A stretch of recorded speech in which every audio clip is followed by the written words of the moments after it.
Bet jeigu žmogus turi pašaukimą padėti kitiems žmonėms, tačiau galbūt nenori ar negali būti mediku, tai yra puikia sritis, kaip galima save realizuoti, norint pagerinti žmonių gyvenimo kokybę.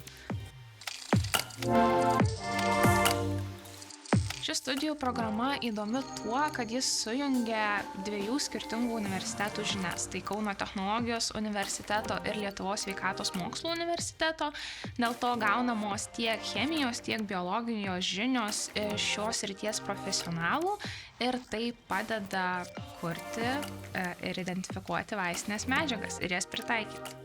Baigę šią studijų programą žmonės įgyja tokių žinių, kurias gali pritaikyti farmacijos srityje, dirbti farmacijos pramonėje arba likti mokslinėje srityje ir kurti naujas vaistinės medžiagas. Taip pat gali atlikinėti klinikinius tyrimus, juos dokumentuoti. Tai pritaikymas šios studijų programos yra tikrai labai platus ir tie, kurie, tarkim, galbūt nebenori likti laboratorijose, gali eiti į kitą sritį, tačiau tos žinios tikrai labai praverčia. Todėl, jeigu manai, kad esi kruopštus, atidus detalėm ir domiesi mokslo naujovėmis, sieki padėti žmonėms, skatinu rinkti šią studijų programą.